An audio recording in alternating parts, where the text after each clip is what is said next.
салому алайкум ва раҳматуллоҳи ва баракотуҳ. Дубора баргаштан ма ба канали ютуби тоҷиким барои худам хушомадед мегӯм ва имрӯз мехоҳам ки бо шумо як суҳбате дошта бошам. бахшиш мепарсам аз тамоми нафароне ки маро тамошо мекунанд, чун хеле вақт шуда буд ки дар ин ҷо дохил нашуда будам. ба он хотир буд ки бемор шуда будам ва беморим тӯлонӣ буд. худоро шукр ки саломат шудем ва худованд оқибати ҳамаи мову шуморо хуб бигардонад. хуб, тамоми шуморо хушомадед мегӯм дӯстои азиз, нафароне ки дар ин ҷо дохил мешавен. чуноне ки шумо медонед, хеле вақт шуд ки дар ин канал набудам. ба ҳамон хотир вақте ки зиёд вақт дар ютуб набошӣ, ютуб ҳамон каналитро банд мекунад ки дигар нафарҳо кам мебинанд.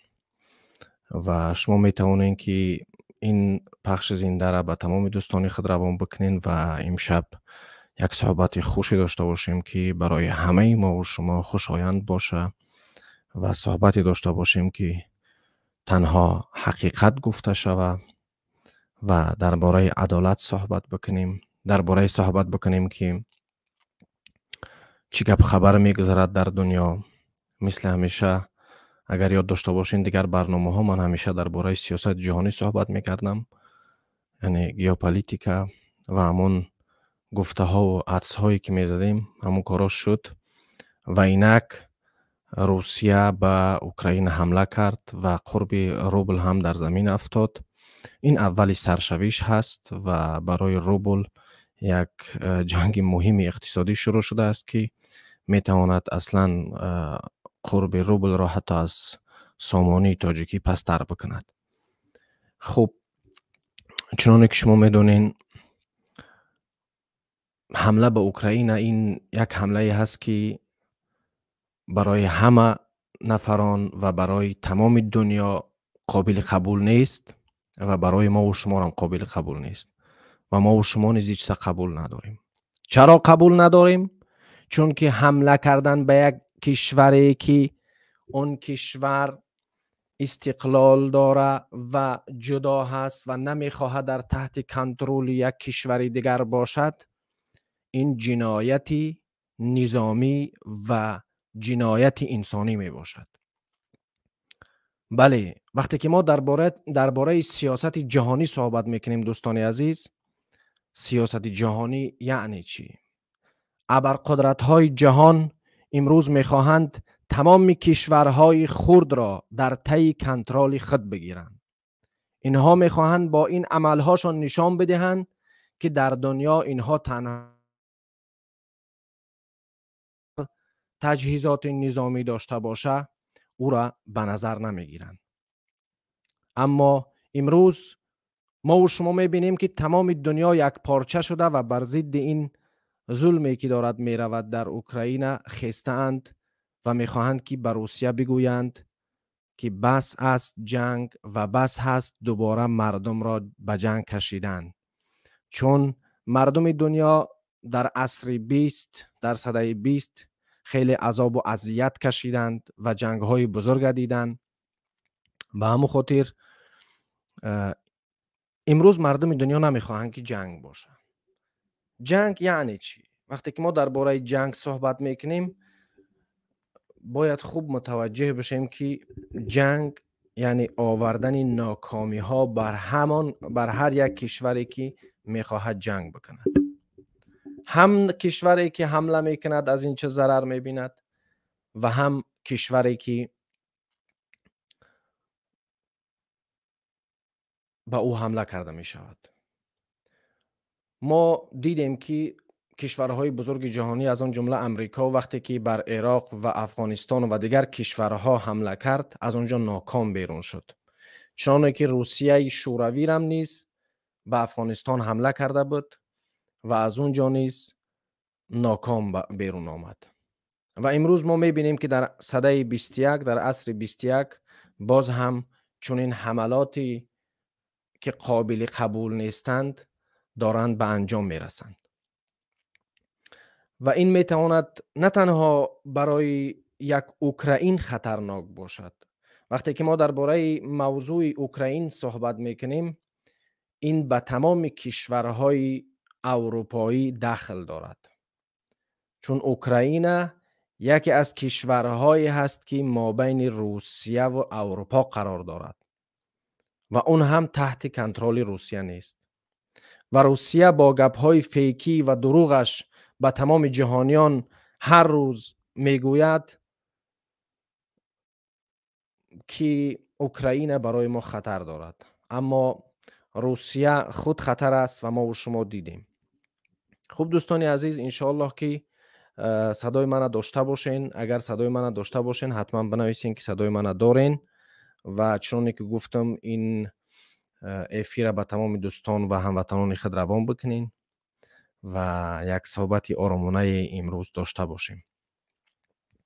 برای برادرانی که نشنیدن من میخوام بگم که یک ماه پیش بیمار شده بودم، یعنی بیماری همین کرونا ویروس یا اینکه ویروس تاجدار و کمی سخت گذشت برایم، اما شکر الله دوباره به خود آمدم و اینک دارم با شما نگاه میکنم و با شما صحبت میکنم. خوب، از این حمله ای که با اوکراین شده است جهانیان باید چی را انتظار داشته باشند؟ جهانیان انتظار ای را داشته باشند که جنگ سرد دوام داشت. جنگ سرد تمام نشده بود. وقتی که ما درباره جنگ سرد گپ میزنیم، امروز روسیه جنگ سرد به جنگ گرم تبدیل داد و قدرت ها در اینجا واقعا پای خود دارن. هر یک نفر در این کاری که در اوکراین میگذرد یک کمی گناه خود دارد، اما گناهگار کلانتر این روسیه هست که به یک کشور ضعیفتر از خود حمله میکند. بله، اوکراین یک کشوری هست که آنها هم سلاویان هستند و اینها همدیگر را برادر حساب میکنند و میگویند که ما برادر هستیم. اما چنانه که ما و شما میبینیم برادری بزرگ به برادری کوچک حمله کرد، در حالتی که ما و شما مردم غیر اسلاویانی را برادر نمی شمارند، به ما چی خواهند کرد؟ اگر که روسیه در جنگ اوکراین پیروز بشود و جهان نیز کار بر ضد اوکراین کردن نتواند، بر ضد روسیه کردن نتواند و اون سانکسیه هایی که وعده داده بودن نآورن بر سر روسیه و قرب پول روسی را و اقتصاد روسی را خراب نکنن، باز روسیه میتواند که به یک کشوری دیگری اروپایی حمله بکند، شاید که آسیایی.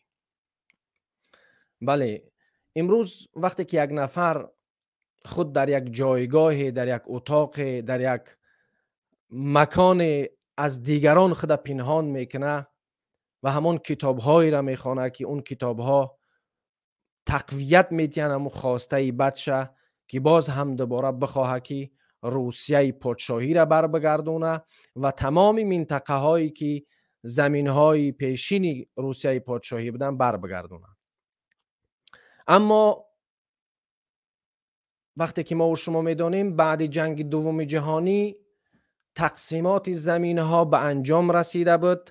خب اگر که یک 10-15 سال دیگر هم دوام کرد اونقدر مهم نیست، اما زمین ها تقسیم شدن و کشورهای یگانه شدن که به نام کشور آنها را شناخته میشناسند و جامعه جهانی نیز به این چیز آموخت شده بود.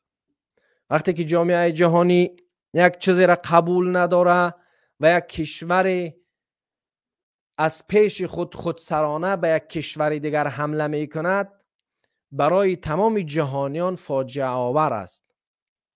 سخنهای سروزیر آلمان گوش کردم. صدر اعظم آلمان گپای بسیار خوب زد.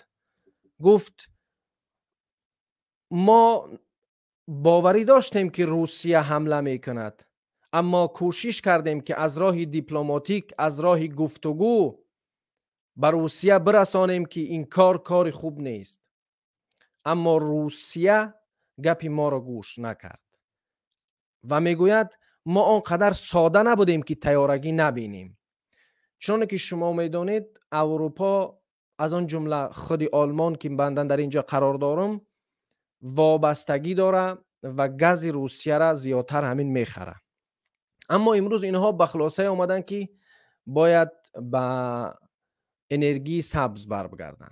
دیگر راه نیست به جز پیدا کردن انرژی از داخل آلمان و ماشین هایی که با دیزل بنزین حرکت میکنن آنها را عوض کردن به ماشین های برقی و این کار باید که در دوام 15 سال آخر به وقوع می پیوستید.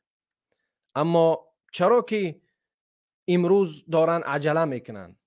چون روسیه نیز دیگر انتخاب برای جهانیان نگذاشته است بجز اینکه هر کشور خود را از وابستگی روسیه بیرون بکند. وابسته بودن از روسیه به این معنا هست که باید انسان لب خود را گاز بگیرد و در هر عملی که روسیه میکند ساکت باشد. و این خطری که ما سالهاست به اروپا و امریکا میگوییم و تأکید میکنیم که روسیه خطر دارد و ما 100 سالها در ته کنترل روسیه و در ته حملات روسیه عذاب و مشقت کشیدیم. اروپا با ما میگفت که نه، خوب روسیه به شما حمله کرد چون که شما خود در مابین خود جنگ میکردین. اما امروز وقتی که در مرزهای اروپا حمله به وقوع پیوستید دیگر راه بجز فکر کردن اروپا ندارد. چی فکر بکند باید اروپا؟ این پیشگویی ها را من برای شما میکنم، تحلیل سیاسی که در آینده خوب خود خواهد دید. چون که من گفته بودم در برنامه های دیگری، در برنامه های سوگند به قلم، من زیاد درباره ژئوپلیتیک و سیاست جهانی صحبت کرده بودم و در اونجا تاکید کرده بودم سر او که قرب پول روسی پس می شود، روسیه پول یعنی روبل قرب خود از دست می دهد و چنان هم شد و هر ساعت ما می بینیم که پول روسی قرب خود را از دست می دهد.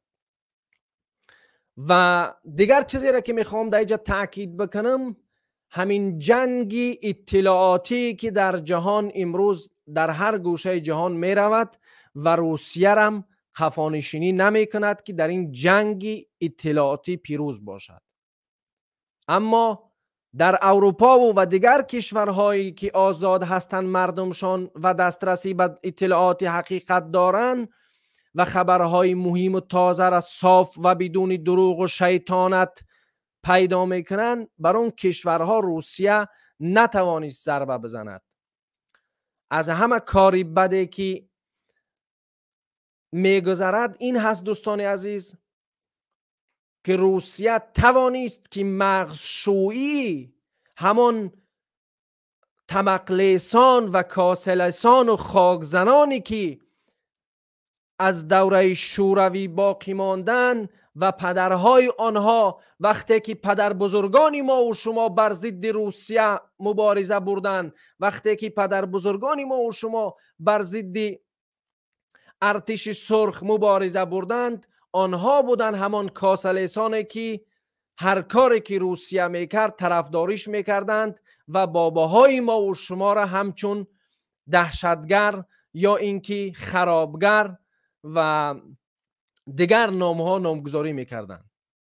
اینها پسمانده های همان شوروی هستند که در هر کاری که روسیه میکند بر روسیه حق را میدهند، اما جهانی اول این حق را بر روسیه نمیدهد. چون در جهانی اول اینها با خونهای خود و با مبارزه و کوششهای خود همان آزادی و فهمیش سیاسی خود به دست آوردند و روسیه نمیتواند که در سر چنین مردم حمله اطلاعاتی بکند و با پروپاگاندای سرریشه خود مردم دنیا را به تهلکه بیاندازد. شاید در اینجا سوال پیش بیاد دوستای عزیز که آیا اروپا ترسیده است از این حمله ای که روسیه به اوکراین کرد؟ جواب میگویم بله، ترسیده است. اما این چی ترس است؟ بیاین امروز خوب در این باره صحبت بکنیم. از دوستانی که در اینجا قرار دارین خواهش میکنم که پخش زنده ما را باز پخش بکنین، لایک بگذارین. چون که در اول صحبت من تاکید کرده بودم دوستان عزیز که من خیلی وقت میشد در یوتیوب نبودم. وقتی که خیلی وقت در یوتیوب نیستی دیگر نوارهای تر نشان نمیتن، به همون خاطر باز پخش بکنین.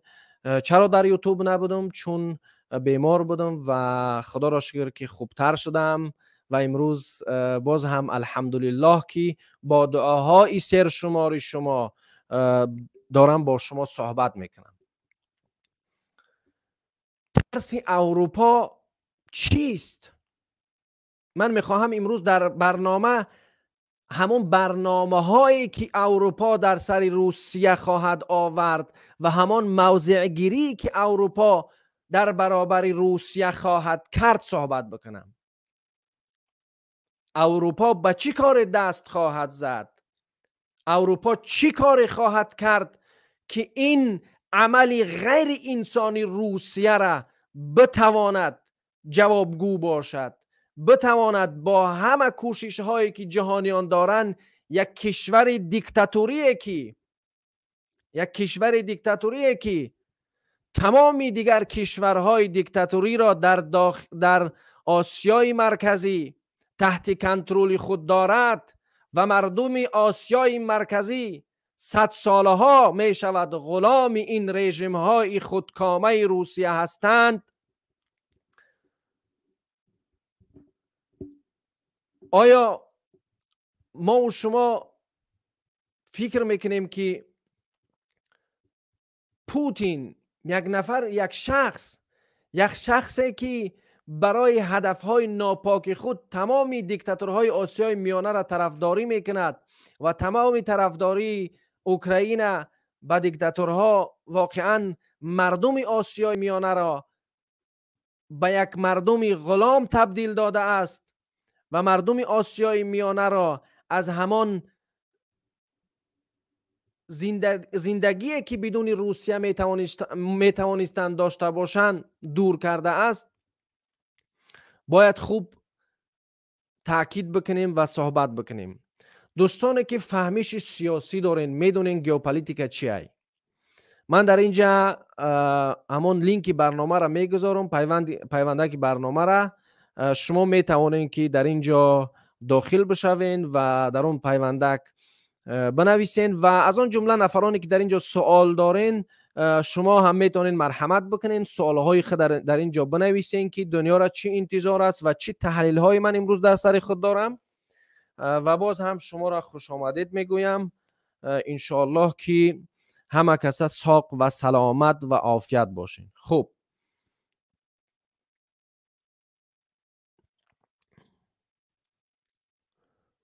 دوستان عزیز، چنانکه که تاکید نمودم شما میتوانید که در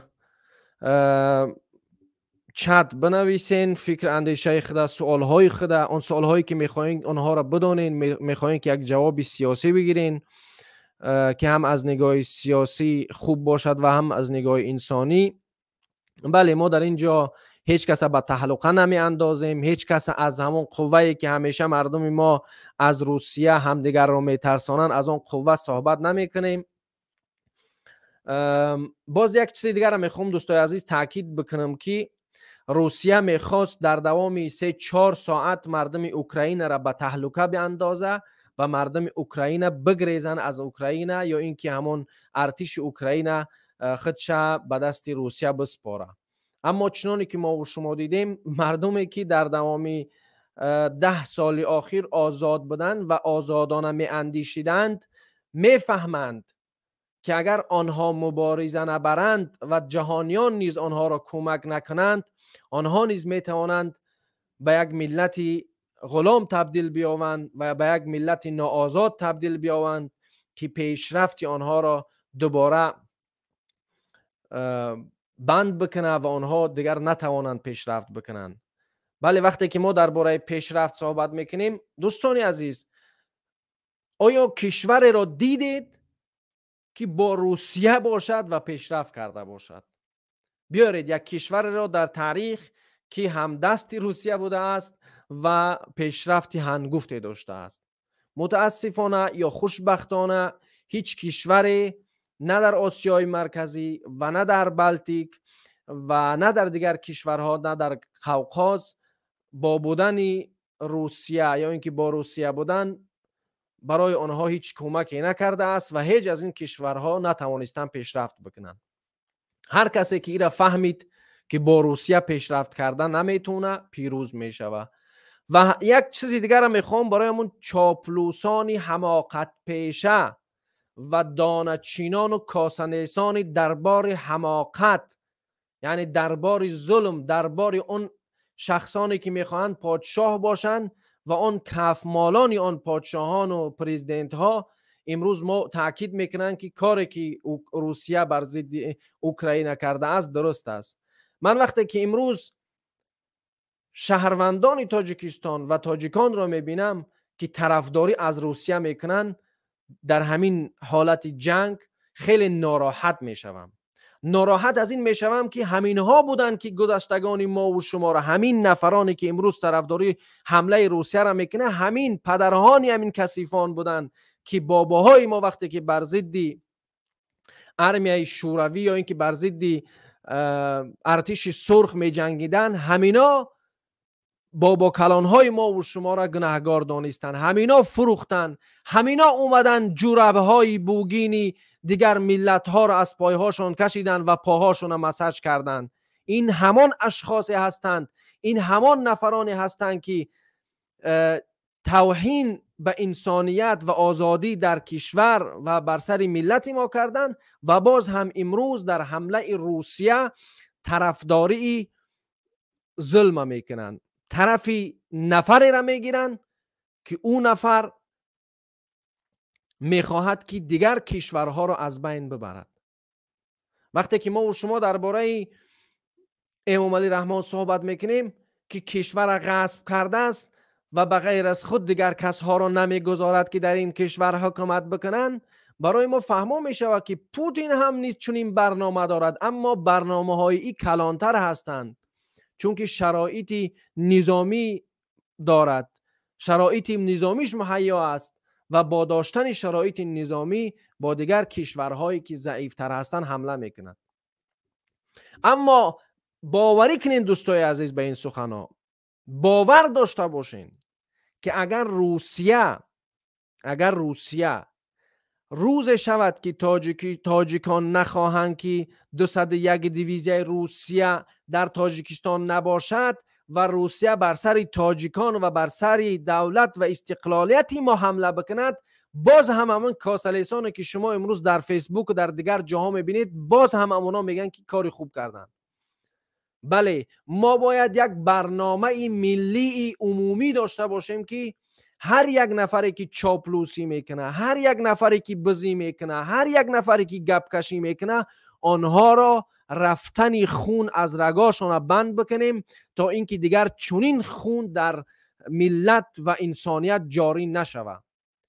چون همیشه باعث تمامی بدبختی جهان همین اشخاصی کاسلیس، همین اشخاصی پدخلیم بودن که جهان امروز نمیتواند آزاد باشد، تاجیک امروز نمیتواند آزاد باشد و کاسلیسی همین نفران بود که امروز در روسیه یک تاجیک توهین می شود و او را بدون گناه لط و کوب میکنند و اینها در چنین حالت لبهای خود را با همان کلوخی که حاجتخانه می روی با همان مالیده اند و گپ نمیزنند.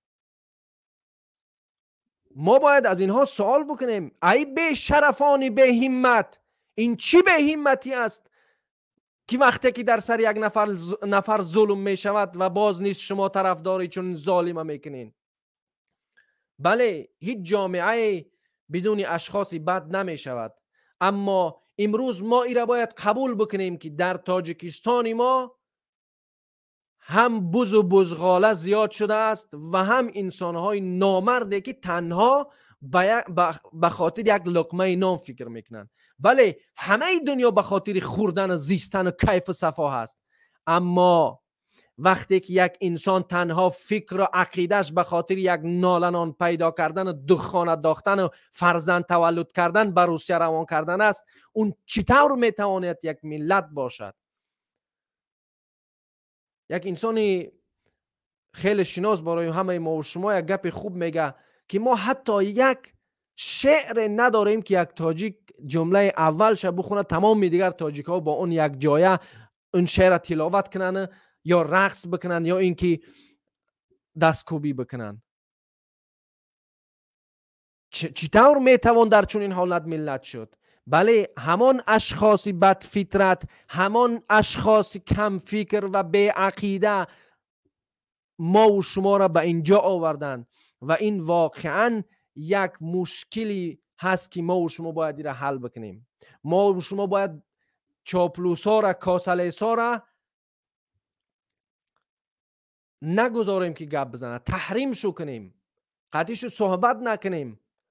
چی نفری باشن، حتی نفری نزدیک باشن، از بحرشو بگذاریم تا زمانی که اونها هدایت نیابند. اما خداوند چی میگه؟ از نگاه اسلام اگر نگاه بکنیم، خداوند میگه که انسانها ظالم را هدایت نمیکنن. ظالم کی را میگن؟ ظالم میتواند یک نادانی مظلوم باشد، یک مظلومی که ظلم به سر خود روا میبیند، اون هم ظالم هست.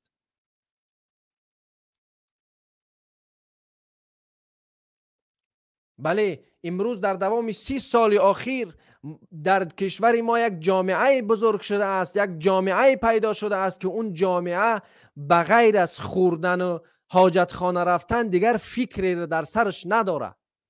ایره ما بیایم پوست کنده قبول بکنیم وقتی که میخوایم حقیقت بگیم. در دوام 30 سال اخیر این حکومت توانست یک مردمی را تربیت بکنه که اون مردم نه فهمیش سیاسی داشته باشن، نه فهمیش ملی داشته باشن، نه سیاست جهانی را بفهمن، نه اصلا هیچ چیز را بفهمن. تنها مقصد اینها، مقصد دشمنان انسانیت، انسانها را به گوسفند تبدیل دادن است و مقصد اساسی آنها این هست که انسانها مثل گوسفند چوپان را گوش بکنند. و چنانه که ما و شما میبینیم اینها به آن چیزهایی که دلشان میخواهد رسیده ایستادند، به آن هدفهایی که پیش گذاشتن رسیده ایستادند. بله، عصر 21 عصری هست که دیکتاتورها زیاد اوج گرفته ایستادند و آزادی را برای تمام ما و شما تلخ نشان میدهند. اینها ترس دارن از آنی که پول خود از دست میدهند. اینها ترس دارن از آنی که کنترل را در سری مردم دیگر نمیتوانند داشته باشند. اینها میخواهند که مردم را با یک راهی ببرند که مردم تنها فکری او را داشته باشه که من امروز کار میکنم تا بیگاه میرم خواب میکنم، صبح بیدار میشم باز دوباره میرم کار میکنم. وقتی که ما و شما درباره سیاست صحبت میکنیم، بعضی از بیشرفان که من دیگر نمیتوانم اونها را بیشرف نگویم داخل میشن میگن که شما بیکار این دیجا گپ زده ایستادین. این نافهمی کایک فکر. وقتی که ما درباره مشکلات جامعه صحبت میکنیم مگر این بیکاری است؟ مگر مشکلات جامعه بیکاری داره؟ چون این اشخاص ما و شما باید در روشان بگیم که شما همان نامردهایی بودین که وقتی ارتش سرخ به کشور ما و شما حمله کرد، شما جوانهای مبارز و دلیر مردم ما را باسمچی نام گذاشتین، ویرانگر نام گذاشتین و اجنبی را گذاشتین که در خاک ما و شما قدم بگذارد و آن قدم های کثیف باعث شد که امروز مردم ما غلام اجنبی بشود. بله، امروز بعضی ها از غلام بودن افتخار دارند، اما من ای فرزند انسان مراجعتم به خودت هست. اون نفری که فهمی من نداری، میفهمی که عقیده من چی هست، میفهمی که فهمیش من چی هست، فهمیش خودت چی هست. ما و خودت هم فکر هستیم، ما و خودت هم فکر میگن، ما و خودت هم فکر هستیم، هم عقیده هستیم. این سخنها را برای هر یک چاپلوس و کاسلیس حیف نمیکنم. این سخنها را برای نفرای میگم که هم عقیده هستند، آزادی را میفهمند، انسانی را میفهمند، هویت را میفهمند، شخصیت را میفهمند، مردکی را میفهمند، مردانگی را میفهمند، جواب سلام داده میتونن، دروغ از حقیقت تشخیص داده میتونن. این سخنها را به شما میکنم دوستای عزیزی که همین سخنهای گفتم در همین سخنها برابر میایین. بله، امروز ما دیگر وقتی زیاد نداریم که هدفهای خود تنها در پیش همون نفرانی که آینده ما و شما را میخوان از بین ببرن آزاد بگذاریم، بگیم اینمی از هدف ما. ما باید تاکتیک داشته باشیم و این تاکتیک سیاسی میتواند که ما و شما را همچون انسانهای آزاد فکر به یک جای ببرد و برساند. موضوع دیگری که خیلی مهم است برای شهروندان کشور در روسیه، میتوانین با روسیه خداحافظی کنین، بگین روسیه خداحافظ. چون دیگر اگر در روسیه کارم پیدا شود، در روسیه اگر کارم بکنین، او کار شما، او پول شما برای یک ماه زندگیتون در تاجیکستان نمیرسه. و بعضی نفرهایی که عقیده دارین، مثل دیگر نفرهایی که در اروپا عقیده داشتن که اروپا بدون گاز روسیه نمیتواند، شما نیز عقیده دارین که بدون روسیه نمیتوانین زندگی بکنین. تا زمانی که همین عقیده در سر شما هست نمیتونین. اما وقتی که باور کردین که ما و شما همچون مردم، همچون انسان بدون روسیه نیز میتوانیم زندگی بکنیم. قدم های بعد روسیه در برابر مهاجرین شهروندان تاجیکستان چیست؟ قدم های روسیه این خواهد بود که شهروندان آسیای میانه از آن جمله تاجیکان را از روسیه خارج خواهد کرد و باز هم کوشش خواهد کرد که قیمت بکند نرخ پتینه، کوشش بکند که مردم ما هر قدر پولی که کار میکند سرمایه گذاری کنند در سر کشور روسیه و خود بیچاره ها روز تا بیگاه هم حقارت بشنون، هم غلام شون بگن، هم ناکس شون بگن، هم سارتی سه شو بگن. اما آنها باید کار کنن که برای اقتصادی روسیه. امروز مردم ما بیاین پوست کنده بگیم، امروز مردم ما تبدیل شدن با همان یهودیانی که 41 سال همین گیتلر استفاده شو برد کار میکردن به خاطر هدفهای او در زوادهایی که در کارخانه هایی که گیتلر ساخته بود. اینک چونین شرایط مردم ما دارن، چونین شرایط امروز به سر مردم ما آمدگی است.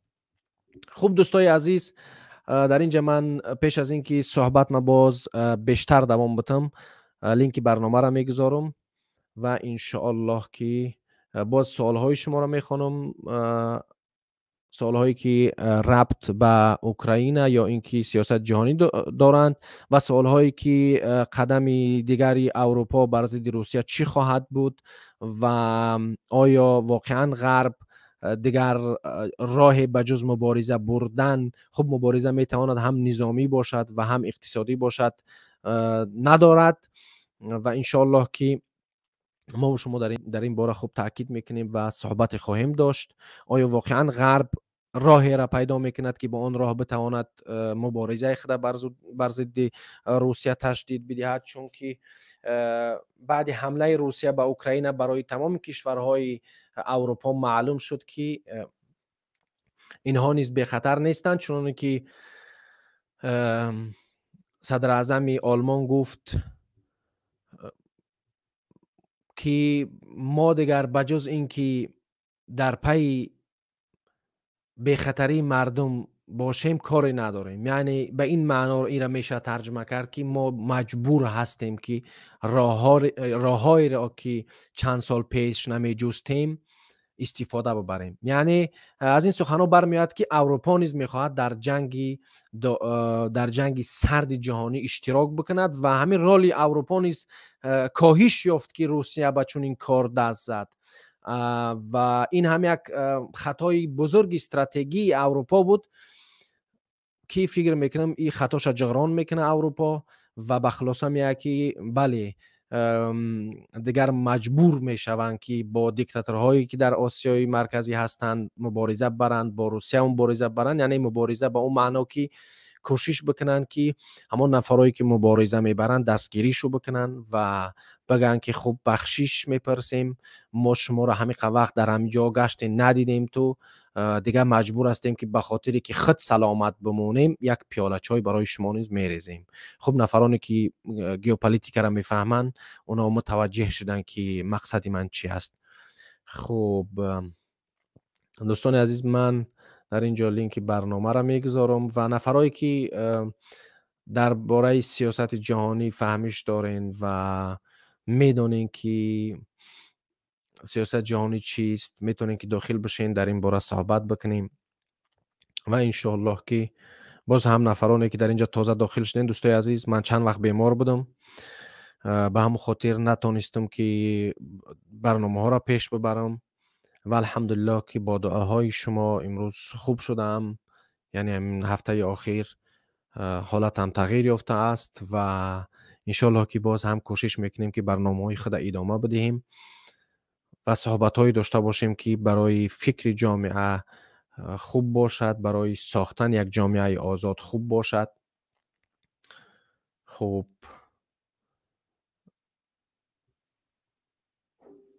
اینجا من می نویسم الان استودیو را.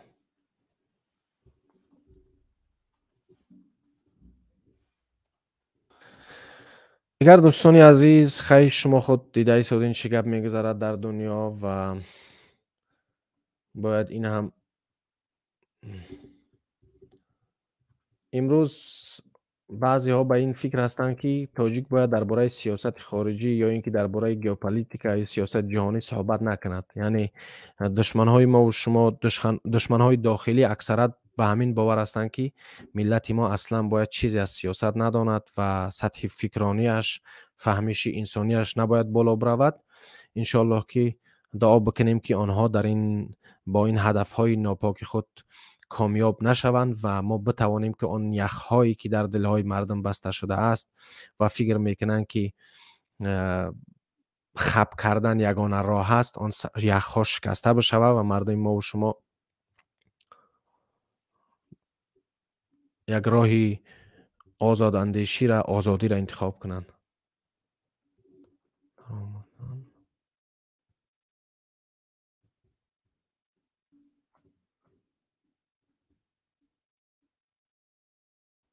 خوب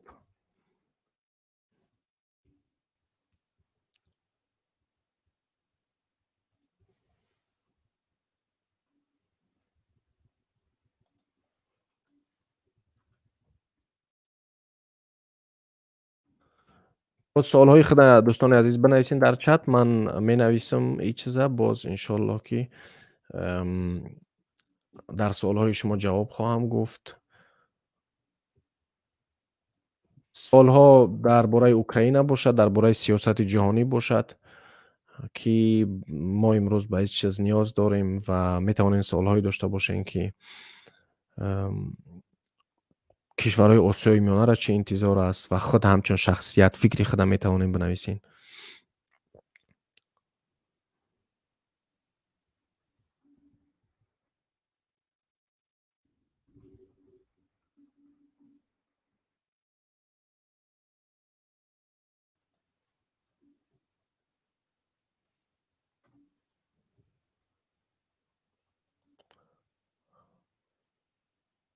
خب دوستان عزیز، من در اینجا گذاشتم داخلشتم با استودیو را. شما میتونین که داخل بشین و فکر اندیشه اخته بگین. خب السلام علیکم مردم منوچهران. آنهایی که چاپلوس از روسیه میکنن، آنها باری هم به مهاجرت نآمدند. آنها همان طرفداران پسوی ملت هستند. бародари азиз Мурад, ман фикр намекунам ки чунон бошад. Ман ҳатто нафароеро медонам, ки дар таи падвалҳои Русия хоб ҳастанд ва ҳар рӯз дашномшон мекунанд, ҳақоратшон мекунанд, боз ҳам тарафдори Русияро мекунанд. Ин чоплусӣ ва косалисӣ вақте ки дар дохили инсон ҳаст, вақте ки хуни инсон дохил шудааст, бароварданаш хеле мушкил аст. ба ҳамон хотир аксаран ҳамон чоплусҳо ва ҳамон нафарое ки дӯсти азиз кӯшиш мекунанд ҳама вақт тарафи зӯра бигиранд, яъне инҳоро инсонҳои ноком дар зиндагӣ мегӯянд, ки ҳамеша тарафдори зӯр ҳастанд, чунки худ қувват надоранд. Инҳо ҳамеша кӯшиш мекунанд, дӯстони азиз, ки тарафдори ҳамон зӯра бикунанд. Муҳим нест, ки дар чӣ шароит бошанд, муҳим нест, ки Русияро дида бошанд, надида бошанд. хуб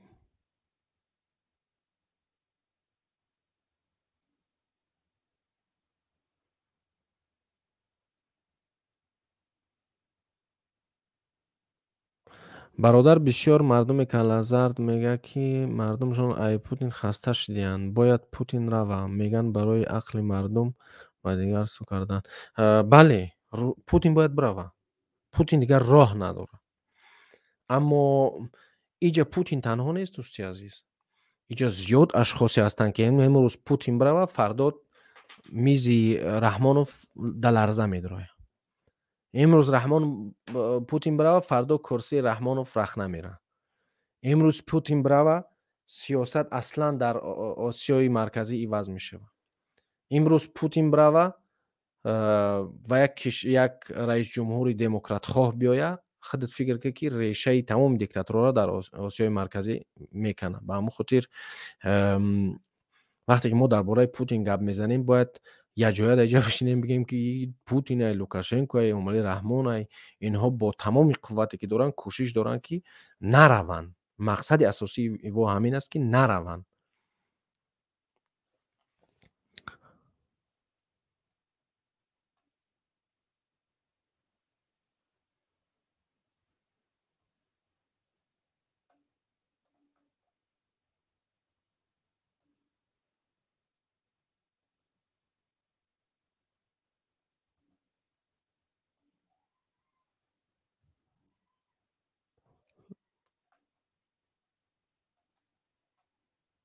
хуб, линки барномаро бо мех маҳкам кардан. Аҳа.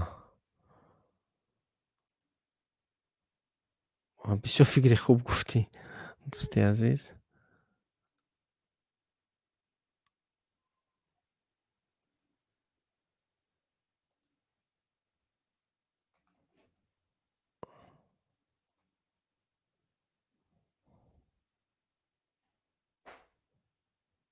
хуб.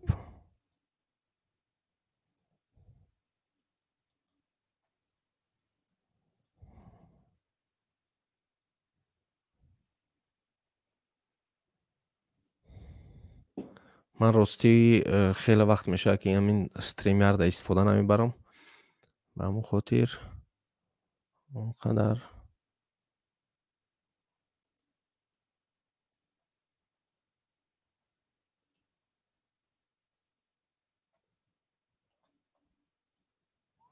хуб. Интизори суолҳои шумо ҳастам.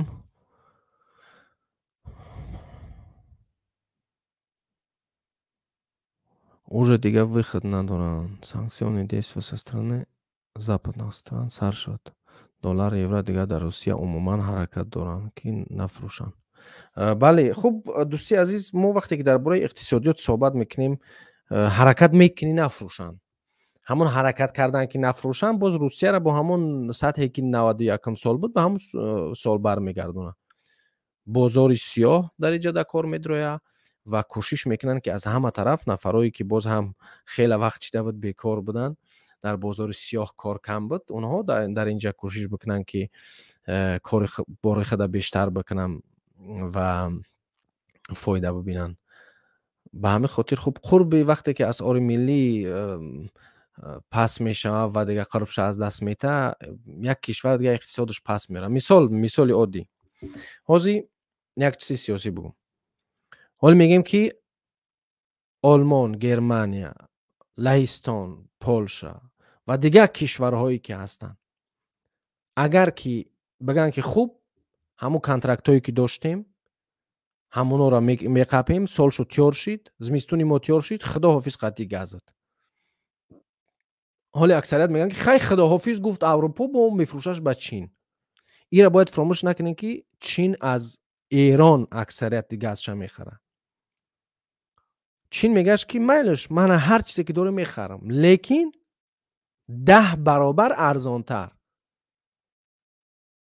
вақте ки 10 баробар арзонтар мешавад, дига баробар намеояд. дига ҳамун заводҳои коргарди нафтино аз байн мераванд. ба хотири чӣ? Ба хотире ки дига ҳамун инфлятсия чи аст худаш. Инфлятсия вақте ки пул қирбша аз даст метавад.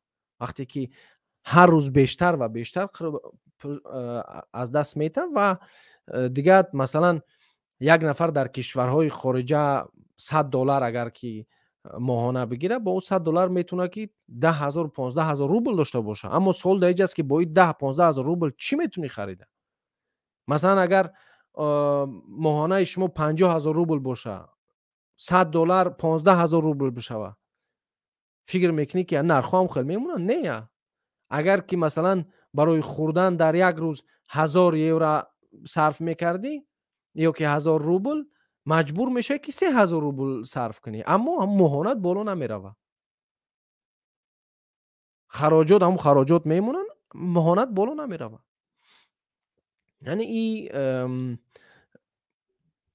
мардуми Русияро ҳам хеле нороҳат ҳастанд. воқеан аз замоне ки мо имрӯз дар Москав мебинем ки мардум хеле кӯшиш доранд ки ба Путин нишон бидиҳанд ки инҳо бар зидди дохил шудани Русия ва ҳамла кардани Русия ба Украина ҳастанд. аз ин маълум мешавад. бале мо имрӯз вақте ки дар бораи тамоми мардуми рус наметавонем суҳбат бикунем ки ҳамаи мардуми рус баданд. Не дӯстони азиз, дар Русия низ озодихоҳон ҳастанд. дар Русия низ мисли мову шумо нафарое ҳастанд ки ҳам ақидаи мову шумо ҳастанд. дар тамоми кишварҳои дунё ҳам ақидаи мову шумо ҳастанд. навобаста аз Русия, навобаста аз ин ки онҳо чӣ миллате ҳастанд. вақте ки мо дар бораи Русия гап мезанем, ин ба он маъно нест ки мо бигем ки 100% миллати рус ҳамаш бадае, ҳамаш. Не, мо мегем ки мутаассифона миллати рус ва ҳамон ашхосе ки ҳамон оинаи нилгун ё ин ки телевизор тамошо менанд, аксарият ба ҳар кардаи ҳукумати худ розӣ мешаванд ва тарафдорӣ мекунанд. инш бад астак. ҳамин манипулятсия инҳоро метавонад ки кор бифарма. яъне ашхоси аксарият ки ҳатто ин қадар озодии интернет аст, фикри худа надоранд. ва пропагандаи Русияро мемардам. баъзе аз кишвар, масалан Словения, ҳами кишвари аврупояй, дирӯз дар парлумонош суҳбат доштанд ки маҷбуранд ки хабарҳои Русияро банд кунанд, ба хотире ки Русия ҳамеша истифода мебарад ки хайне Словения зидди Аврупоай, Словения зидди Аврупоай. ҳамин гапи дурӯға гуфтан, ҳамин хел шудааст ки тамоми мардуми Аврупо гуфтааст хатти ба зидди мо чикор мекунед дар инҷа. инҳо маҷбур шуданд ки як қонун овоз битан ба як қонун ки таҳризӣ бикунанд ки ҳамин чӣ хел метавонанд ки ин пропагандаи Русияро аз байн бибаранд. яъне ин дӯстони азиз, вақте ки баъзе кишварҳои аврупоиро машинаи пропагандаи Русия таъсир мекунад, ба ин маъно ҳаст ки дар дохил аксарият зуд ба таҳаллуқат дода мешаванд, зуд боварӣ пайдо мешавад ба ҳамон ҳукуматдор. аммо мо инро бояд нагем ки тамоми мардуми рус бадай. мардуми рус озодихоҳ дорад. мардуми рус хуб ҳатто ҳам яъне вақте ки як миллат, масалан агар мардуми рус бар зидди муҳоҷирон бошад, ин ба ин маъно нест дӯстои азиз ки онҳо бад ҳастанд, яъне ба зидди омадани муҳоҷирон бошанд. як нафар кишварша намехоҳад ки муҳоҷир биёяд. мо баъзеҳо мегем ку хайна падарбузургои мо ҷанг карданд барои Русия, мо чӣ кор кунем? Не, ту ҳеҷ кор накӣ. иво падарбузургат нестанд. иво қатъи падарбузургам ҷанг кардаги нестанд. инҳо аслан мардуми нав ҳастанд. ба ҳамон хотир таъкиди мо ҳамеша бар ӯ аст дӯстои азиз ки бояд ҳар нафар кишвари худшо обод бикунад. ҳар нафар дар пайи обод кардани кишвари худ бошад.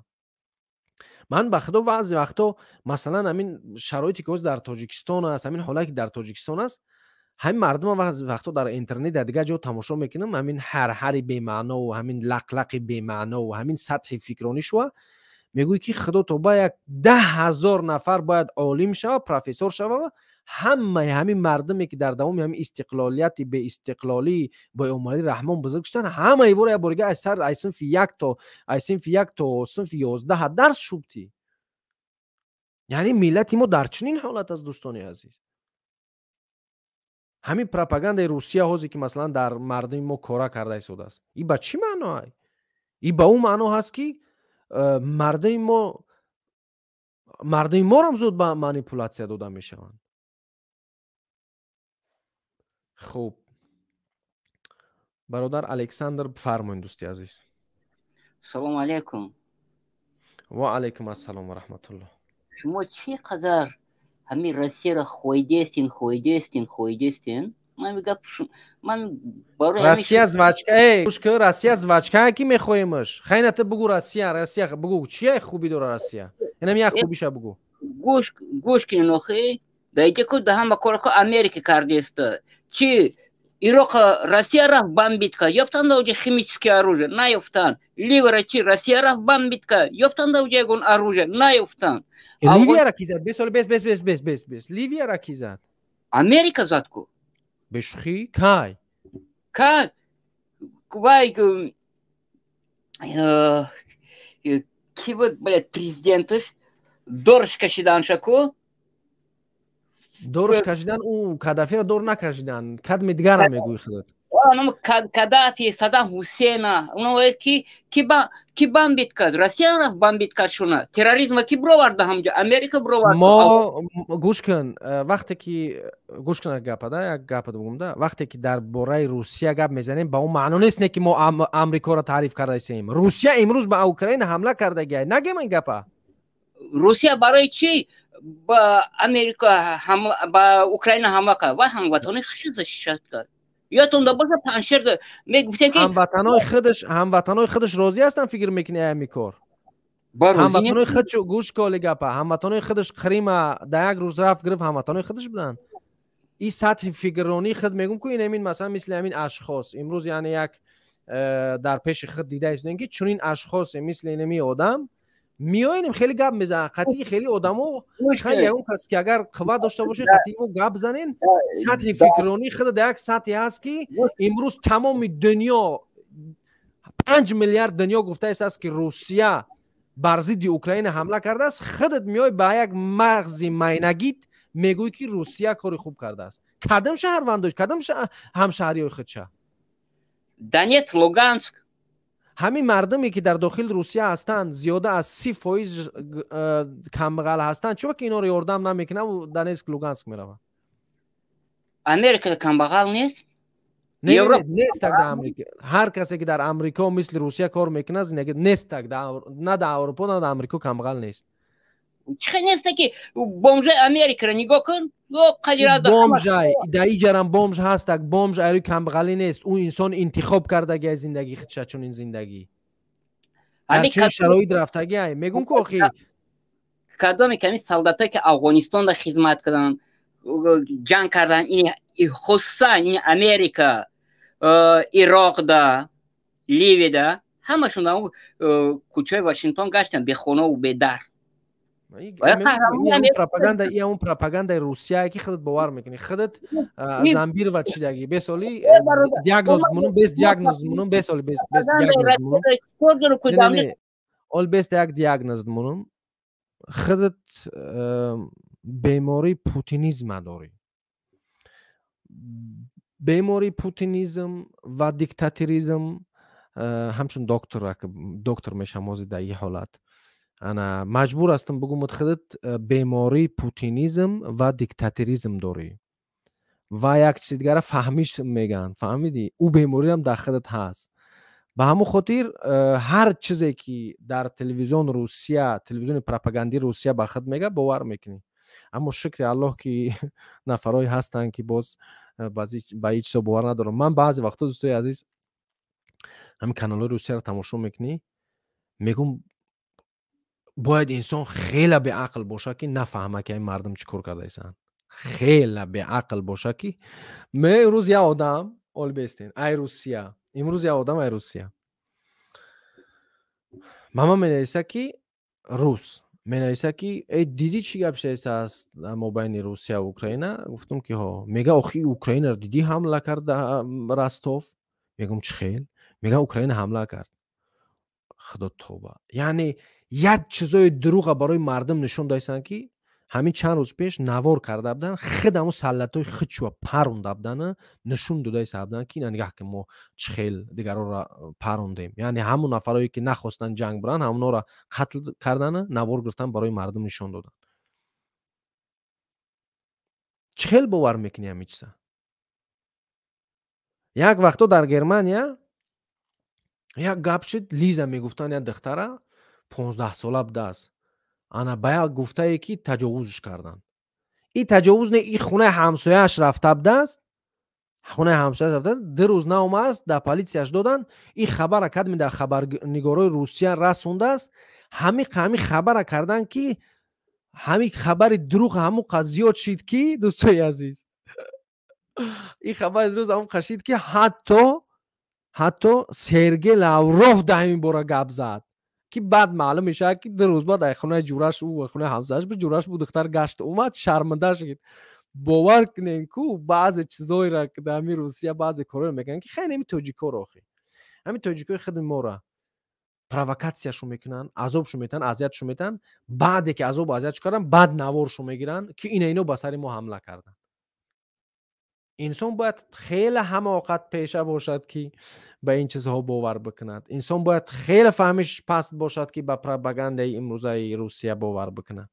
аммо умед дорем ки иншоаллоҳ ин ҳамла бале барои шаҳрвандони мо сахт мешавад, мушкил мешавад, аммо аз гушнагӣ ҳеҷ ка намурдааст. дуо кунем ки ҳар чӣ зудтар ин диктатор аз байн барава, ҳар чӣ зудтар мардуми рус бифаҳманд мушкили асосишура, ҳам мову шумо озод шем, ҳам мардуми рус. хуб, бифармо бародар Абдулло. Assalomu alaykum va rahmatulloh. Ва алайкум ассалом ва раҳматуллоҳ. Assalomu alaykum va rahmatulloh barodar Mamshid, ba'dan binandagон Alloh shifo ta barodar. Oz ast. Бале, бале, бифармо. Худai сиёсати барои замин шона калон кардан Россия бисёр фикрҳо буд. Амрӯз як бародари рус қатъи ҳамсуҳбат шудем, фикрҳоро вообще дига кард. Мега ҳамин количествои мардуми Русия ки бояд бедор мешиданд барои Путина рафтан, ҳамин зиндонӣ кардани Навални уже ҳамин количестворо мега количествои даркорӣ мега бедор шид. баъди ҳамин зиндонӣ кардани Навални, ҳамин суди Навални мега бояд мега як даҳшат мешид барои Россия, мега бояд як чизе мешид, мега ҳамин аҳамияте мега ҳамин рӯзи ҳамла ба рӯзи 4 суди ҳамин Навални тоғрӣ гирифт. бояд ҳамин суде ки бояд мега ҳамин суде ки бояд мешид, мақсад як даҳшат, як хезиши зиёд мешид. ҳар як попитка ягон хезиш намешид. дӯсти азиз, мардуми Русия темаи Навалниро фаромӯш карданд. дар ин фикрат розӣ нестем. карданд. маълум буд, ҳамун суди охираш маълум буд ки мардуми Русия темаи Навални. ин ҳамин хеле дӯсти азиз.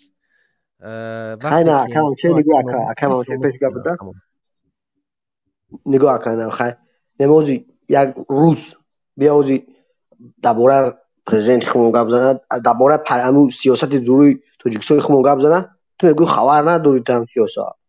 хаса ка мегӯӣ ту қадаре ки мо худмон зиндагӣ кардем, мо худмон дидем, мо худмон бояд медонем чӣ шидаста, чӣ гап шудаста, мега ту хабар надорӣ. мега ҳо зарар ҳаст, ҳо фикри химаи мега зарар ҳаст, мега бозии серьёзни мега мақсад хали намешавад ки аки барои бовари мардумаш чанд фрем кунад, мега я бутлоқ дазад ага ба ин кор неки мега асосан фикраш ҳамин аст. ча ба ҳамин кашид. баъди ин каладани химона ҳам пайравӣ ҳамин мекунам. диктаторӣ дар зулм тарсондани мардум дар ҳамин бозиёш зад пайравӣ ҳамин мекунам. мегӯ ягон дусемрӯза мохида ба ягон чи интизора химона. дӯсти азиз, масъалаи худи мову шумо дигар аст. мо ҳози Тоҷикистоно ба Русия наметонем муқоиса кунем. ба хотири чӣ?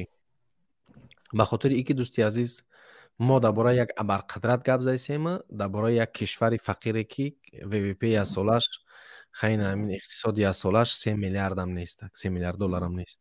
و درباره یک کشور صحبت میکنیم که یک روزه کار زندگیش چند میلیارده و مردمش هم اکثر زیادن، زمینش هم کلونه. یعنی مقایسه کردن هم میشه و رحمان فقط پوتین برادر در حالت حاضر. آخه رحمان خودش همه نمیدونه. رحمان فهم پیروی همون که شبه نوز به اون گاهن چه توجیه کنه گرد سه روزه ده که هم خطای پوتین نکرده است. هم مقصد در دیکتاتوری در وای فکر نداره که من چی فکر میکنم. هم دیکتاتوری خود ترسونده است. اگه برادر عزیز ترس همه را میترسونن. مقصد اساسی دیکتاتور هم یکی بترسونن. مردم عادی تو هم مخالف پیش ترس داره. هم خیلی تو مخالف تو هیچ کس از زندگی بدون ترس نمیشه. اما چی ترس های باید ایره خوب نقطه گذاری کنی که چی ترس از چی ترس. هر یک نفر ترس داره. هر یک نفر خوب از چیز یک نفر ترس داره. اما وقتی که ما دوستی عزیز در پوتین برادر عزیز پوتین همین مردم روسیه را به جون آوردگی ای را همه مردم میفهمن. اما همون مردمی که در شوروی کلون شدن با یک تیکنون قناعت داشتن شوروی را جنتی روی دنیا میگن کو همون مردم هوز طرفداری هم میره کرده ایستادن. همون مردم، همون موی سفید ها، همون سن سال خورده هایی که یعنی قناعت دارند همه چیز همونو طرفداریش کرده ایستادن. اما ما در تاجیکستان موی سفید دیگه موندگی نیست. مثلا در یک دهه بزرگی ما اگر ما نگاه کنیم 2-3 موی سفید موندگی است. موی سفید در تاجیکستان موندگی نیست. همین ما مشکلی ما دیگر خیلی از دوستی عزیز که همین قشر جوانای ما که مثلا جنگ ندیدن بعدتر تولد شدن وقتی که دیگه جنگ تمام شده بود و عذاب و اذیت ندیدن هیچ طورا که ندیدن نمیدونن که رحمانوف چی آدمه. و فکر میکنن که فقط رحمانوف خوبه تمام. یک گپ بوده است یا جنگ بوده است شید است رفت است از این طرف یک نفر خوب اومده است نمیره اومده رحمانوف کی باید قبولش کنی دیگه مردم دیگه خیلی فکر کردن نمیتونه. اما در روسیه خب چند بار پرزیدنت ها ایواز شدن و مردمش خب سین سال کلان هم خیلی زیاد داره. یعنی ولی سطح زندگیش حتی از تاجیکستان فرقیت میکنه و مردمش هم طولانی تر زندگی میکنن نظر به مردم خدمت. بنوچهر یک قبول کن بفرما دوستی عزیز قبول کردگیم. سلام علیکم. و علیکم السلام.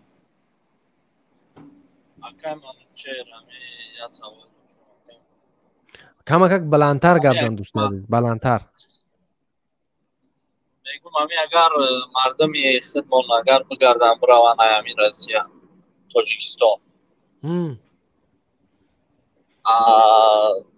همین لعنت کرده الله وظیفه بگیرن امکانیت داره که مثال همین تیچنی با مثال 10 ساله همین یوروپا و امریکا و یکان جا قطعی کنترکت بسته مردم بروان کار کنن. دوستی عزیز ما نه اینکه کنترکت برایم ما چون همیشه فکر میکنیم که ما باید این برایم یاجو نه اگه سرانو مثال گفته ما نمیریم دور نمیریم کنترکت نمیبندیم. ولی گوش که دوست عزیز چیکار میکنیم ما میگیم که ما مواد خام زیاد داریم از همه چیز. اون روز من یک استاتیا را خوندم ما حتی خیلی نفت گاز زیاد هم داریم ولی مشکل است برآوردنش اما میشوش یکم میشوش. دوم دوستی عزیز یک چیزی را خوب تاکید کنم ما همون کاری که در خارج باید انجام بدیم همون زوادا رو میگیم که بیاین شما در همه جا زواد ساز کنین. اگر در آلمان مثلا شما کارگرتون 3000 یورو بدین در تاجیکستان میتونین 1,500 یورو بدین. اینها با جون دل قبول میکنن. امروز مثال گفته هستم که اکثر کشورهای اروپا دیدن که روسیه به اوکراین حمله کرد و دیدن که چین هم میخواهد که ابرقدرت جهان باشه میخواد با تایوان که مثل اوکراین است با اون حمله کنه و در چنین حالت ما اروپا و امریکا دیدن که مجبور هستند که کشورهای خردتر را دستگیری کنن و نگذارن که ابرقدرت ها پیشرفت زیاد کنن از اونها وابستگی داشته باشن. ما میگیم که اکا اینمی کارا ما صحبت میکنیم ما دیپلماتی را کار میفرمیم میگیم که اینمی کاری که در آلمان انجام میدهی بیا همون کار ما در تاجیکستان میکنیم، با همون فهمش خودمو، با همون بگیم که انتخابی که ما داریم در هر جای کشور جای کار میسازیم و مردم مثال میگن که برادرای عزیز، مردمی عزیز، ما 5 سال مثلا نیت داریم که مردم از مهاجرت و از خستگی بیرون بکنیم، بیاین همه کسا برای هدف آباد کردن کشور کار بکنیم. از پرزیدنت تا خردترین نفر همین ملت به همین گپ گوش میکنه و همه با یک جایگی میشه که این مشکل از بین برد. ما همین سطح فکر کردن که مردم برا و کار کنه را باید از بین ببریم. همین مردم بست در تاجیکستان کار پیدا میشه. ای مردک خیلی خود چند ساله برادر؟ ما 27 لبای 27 ساله. 27 در 2002 چند ساله بودی؟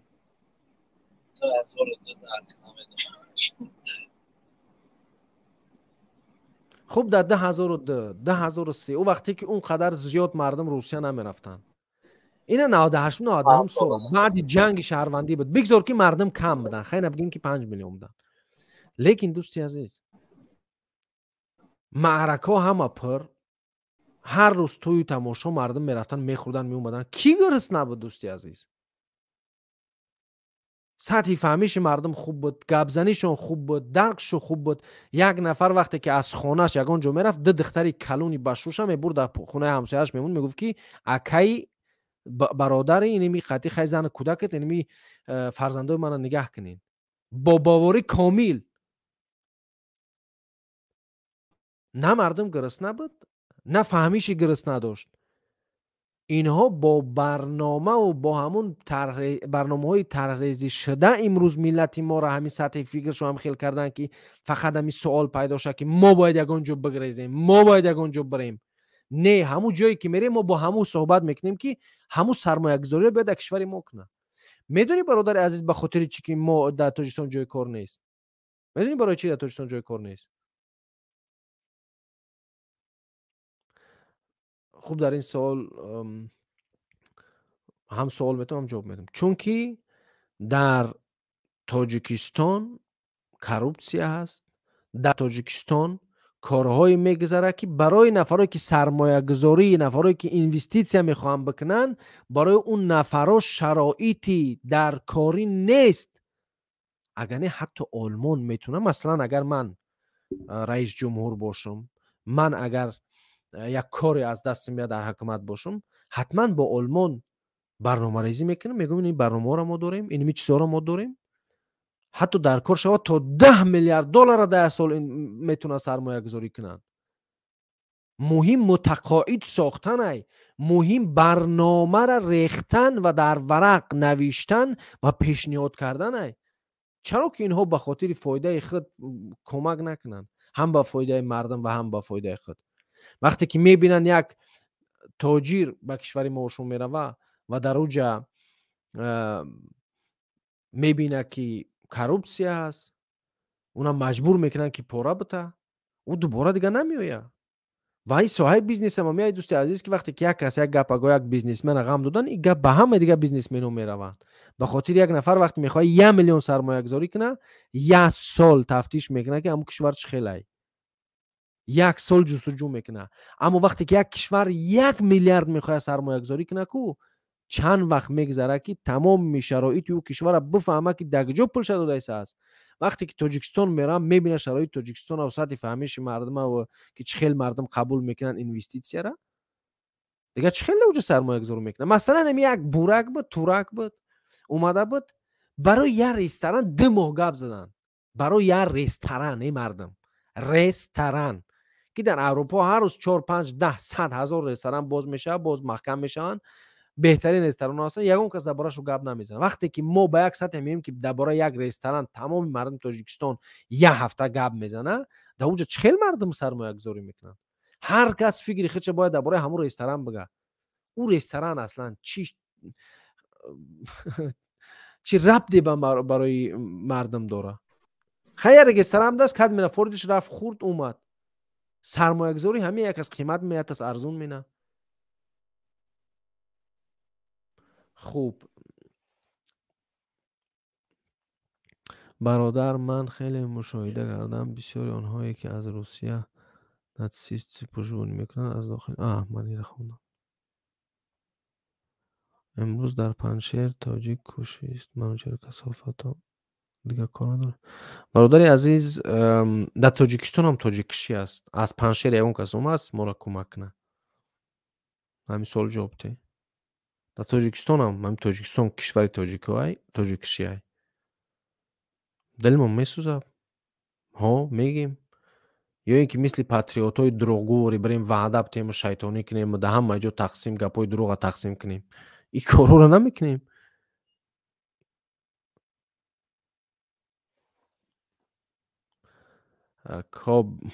خوب سلام و علیکم السلام برادر جان.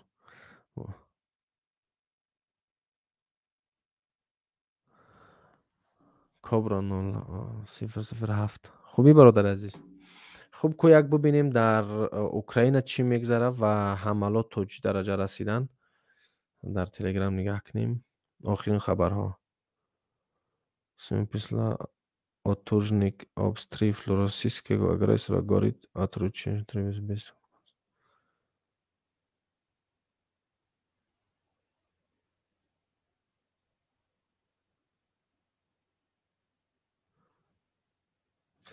خوب این دیده شدن که در اوکراین خیلی عکس‌ها رو نشون نمیتم رایی کرده ایستن در اوکراین همو قزاده شدن روسیه را که خیلی روس پرستو ببینین همو قزاده شدن که باور کرد این کمترین خبرایی که حاضر رسیده شده است اینا در همین لوگانسک در دنباس در همین جاهای جنگ رفته است. شما ببینین که اونا که آماده بودن تونستن جنگ کنن و در اوکراین جنگ دوام داره.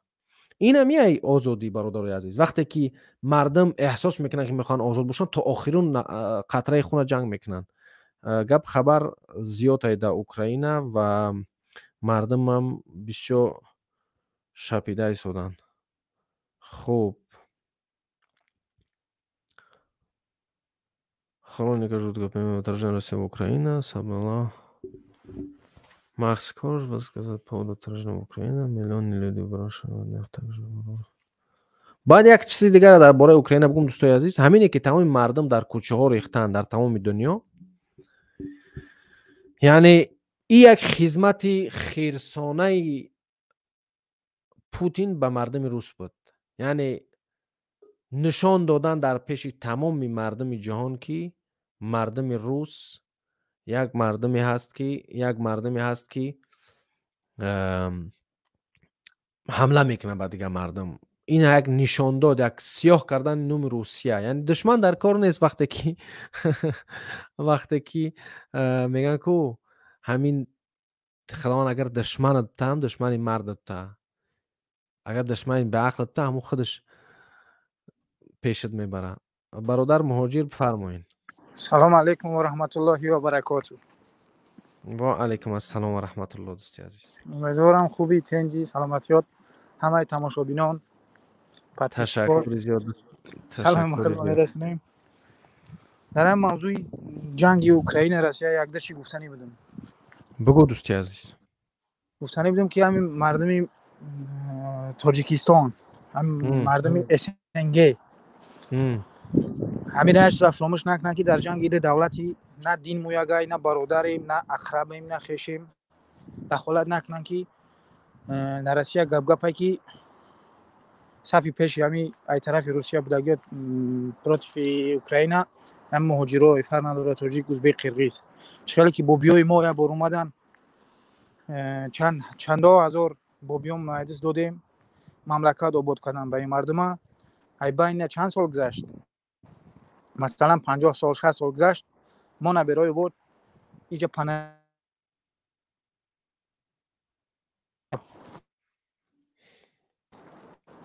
الو.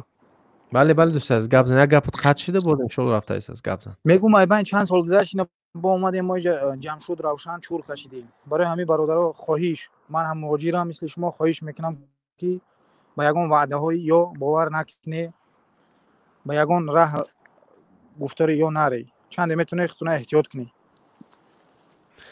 بله این چیزا رو میتونه باشه دوستی عزیز که بعض کم فکران شاید که به همین خلاصه بیاین که باید براون جنگ بکنن. به اون نفرها گفتنی هستم که خب یک بار اونم گذشتگی هم اختد چخو گفتی با این مردم جنگ کردن یا چی فایده دیدن؟ یکم فایده بغیر از تحقیر نوساشون ندیدن. به همون خاطر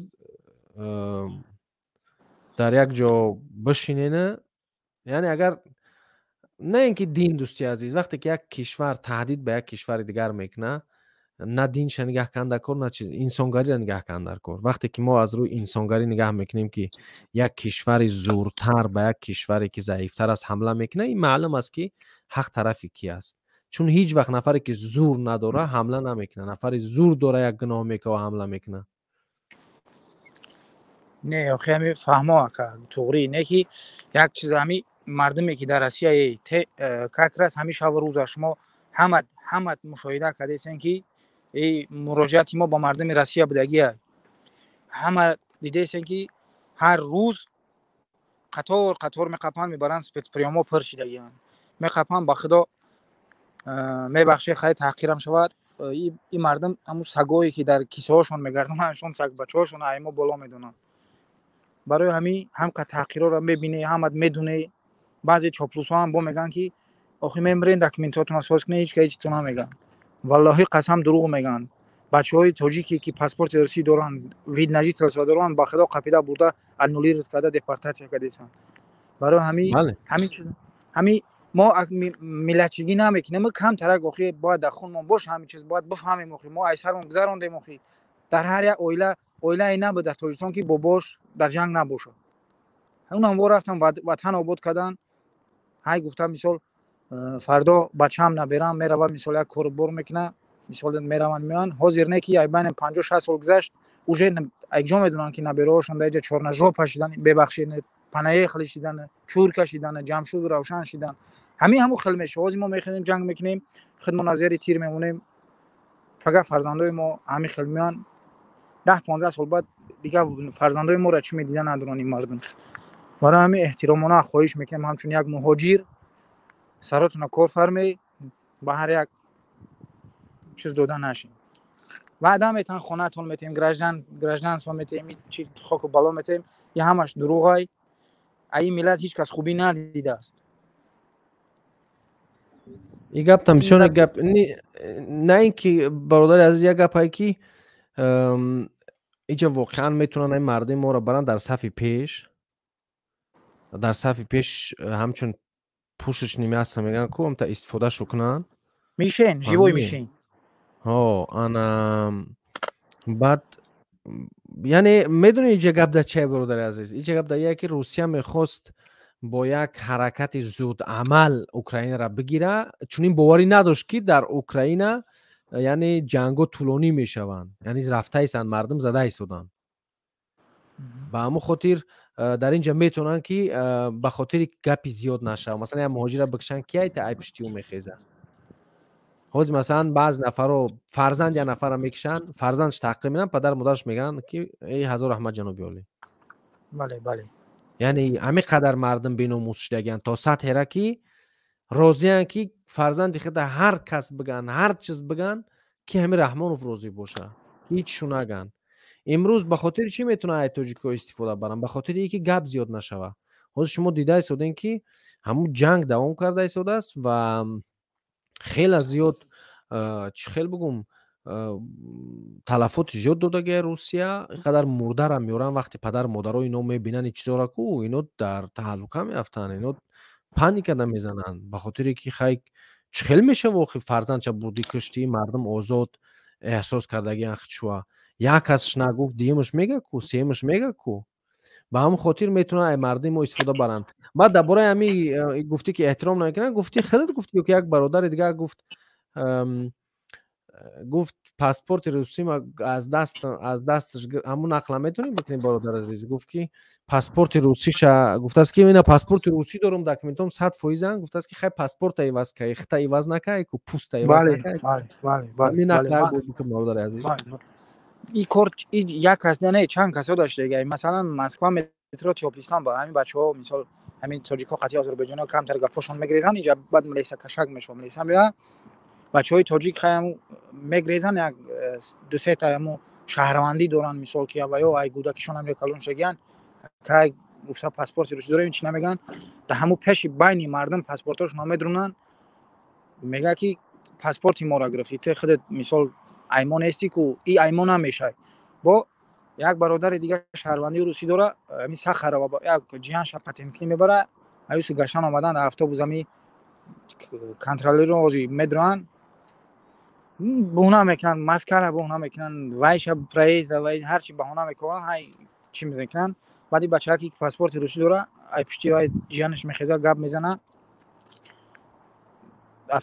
اتوبوس در اصناف کان میکنن پلیسا میان پاسپورت در پیش چشمش میدرونن میپرتون دست پشت بسگی نه ادوکاتش نه چیز اسپریوم راست تاجیکستان даже ادوکات نمیتن با خدا یگون حقوق نداریم ما در اینجا ما خیلی در وطن خود حقوق نداشته باشه ملتی که در وطن خودش قدر قیمت نداشته باشه در دیگه جو ما یکی گله کنیم این گپ هم بسیار درسته برادر عزیز این گپ هم بسیار گپی برای همین ما باید به هیچ کس ما امید نکنیم که او پگاه مثال فلان میبره چیز میکنه هر یک شهروند ترکستان باید آیندهش خودش بسازه این برادرای مخالفا یک سببن به ما یک سببن یک اپاراتی هستن که مثلا ما مغزای سری ما را در کار درو آوردیم برای همین برادرها ای همتون احترامانه خواهش ما باید خودمون آیندهمون رو بسازیم پدرای ما خطا کردن که همه خل ماند نمیره وقتی گپ میزدیم میگفتن بچه‌م عربای خطب کش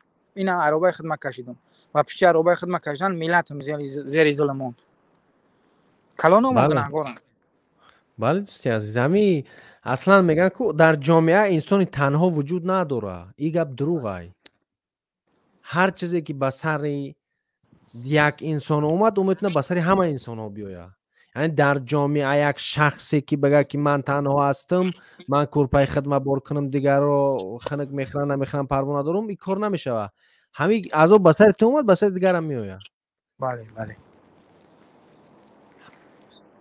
میگم 100% درسته دوستی عزیز خیلی چی گفتنیم در آخر گفتنیم که برادرو بیاین یک بار دیگر ما هممون یک گریبان سر بروریم همین برادرها مخالف یگان تاش برزیدی آزادی ما و شما گپ نمیزنن این برادرها مثال همو نگینای هستن که بین همو طلاهای هستن که بین سنگپوره نمایان شدن میخوان که همه جا هم فروزان باشه برای همین برادرها خواهران پدران مادران همه مردم شریف تاجیکستان بیاین همه کسا یا سرجم بشیم یک آینده خودمون رو بسازیم با خدا قسم 4-5 سال بعد دیگه حال اویغورا بد میشود با خدا قسم این چیز تاریخ اثبات کرده این چیز پلیتولوژی کلان دنیا برآوردگان همش خلاصه برآوردگان که 4-5 سال بعد دیگه تاجیکستان 100%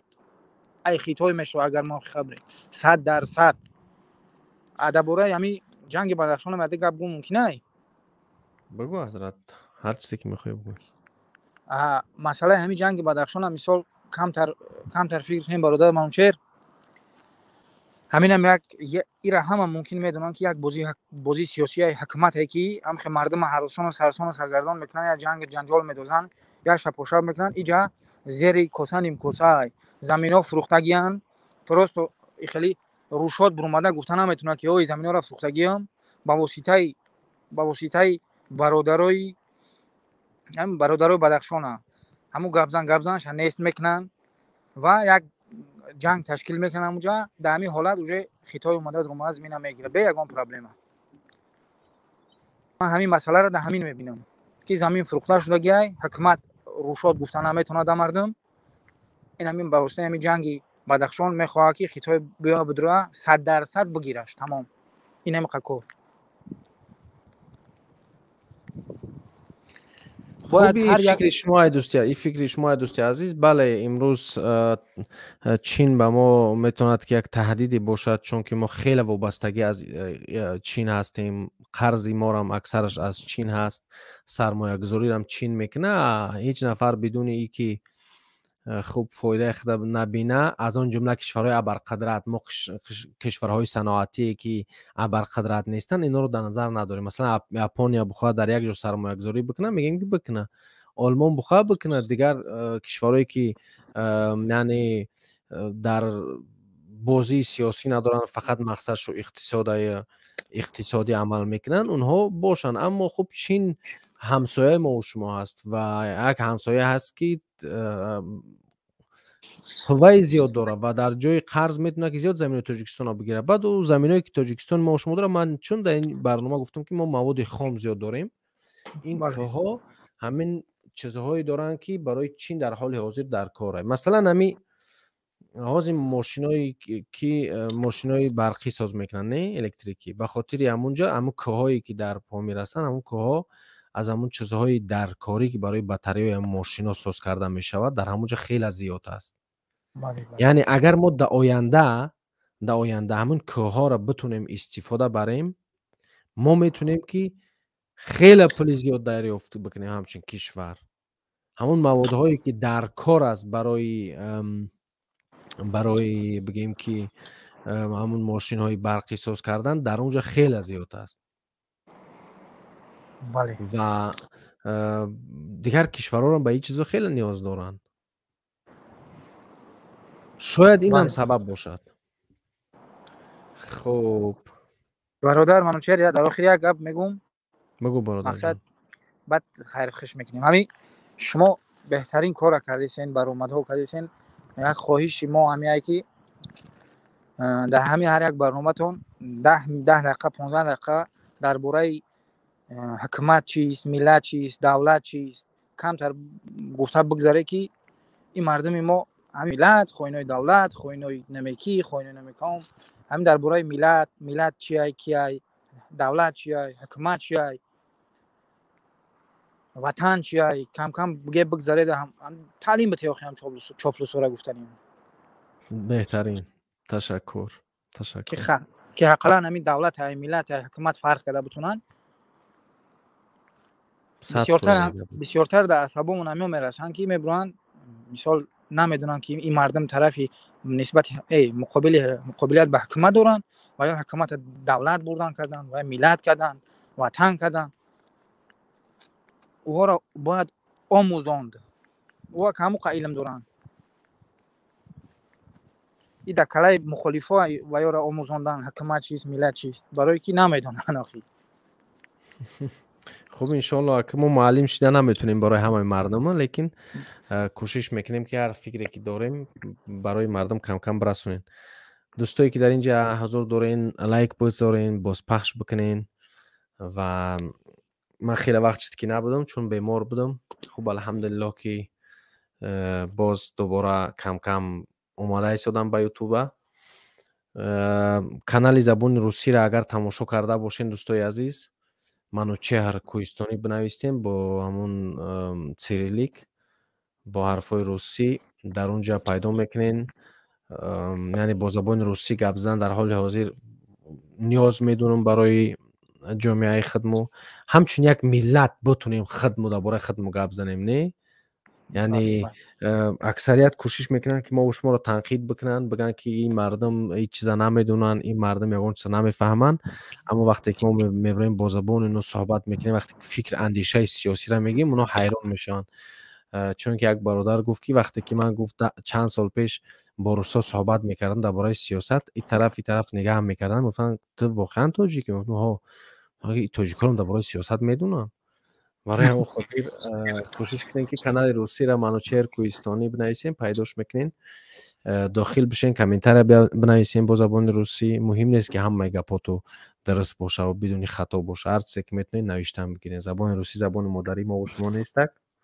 خب به خاطری که بیشتر همون فکر اندیشه ژئوپلیتیکی را برای مردم رسانیدن و برای مردم آسیای میانه را فکر میکنم کانال روسی خوب است. خب تشکر برادر مهاجر. خدا نگهدار شما باشه. خب کانال روسی را مثلا من میخوام که بین تاجیکستان و روسیه ویزا شوه. این فایدهش همینه که مردم دیگه، یعنی چه خیلی بگم، این کار اگر بشوه به این معنا است که روسیه ما را همچون منطقه از زون گیوپولیتیکش دور میشیم و این برای ما خیلی فایده کلان داره. یعنی فایده ای داره که ما هیچ وقت انتظارش نداشتیم. بعد از دقیقاً درباره هم کوههای تاجیکستان صحبت کردم که همون کوههایی که ما و شما در طرف کوهستان داریم، اونها همون چیز، همون مواد را دوستای عزیز دارن که برای ماشینای برقی نیاز است، خیلی هم زیاد. همین دودوی چین هم به هم خاطر است. او کنش یافتگیان و این خبر مخفی نگه میدارن.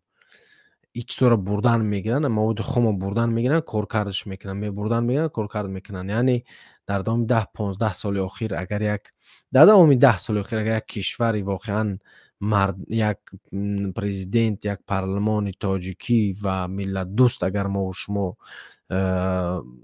می داشتیم، میتونستیم که در دام 5 سال اخیر اینقدر مواد خام با تمام دنیا بفروشیم که اولی نگین که واهمه میکنه. نه، یعنی ما در این بارا تشخیص کردگی گذشتگی هستم، تحقیقات گذراندگی هستم. ما میتونیم این چیزا را استفاده بریم و یکی از کشورهایی بشیم که مردم ما تا $10,000 آیلک بگیرن. یعنی ما خیلی کشوری بای هستیم، کشوری هستیم که تمام چیزا داریم. همین چیزهایی که امروز در دنیا نیاز است ما داریم. امروز بعض نفرها میگن که ما آب زیاد داریم، میگن که همین بحرها هستن که او بحرها را نمیشه نوشید، آب خوردنی دیگه، او بحرها دیگه شورن، او بحرها شور در دهنت میمونی، دهنت خاک میشوه. به همون خاطر خوب همه کسا دعا بکنیم که خداوند مظلومین در اوکراین پیروز بکنه و مظلومین در تمام دنیا پیروز بکنه و هیچ ظالم دست دراستر نکنه.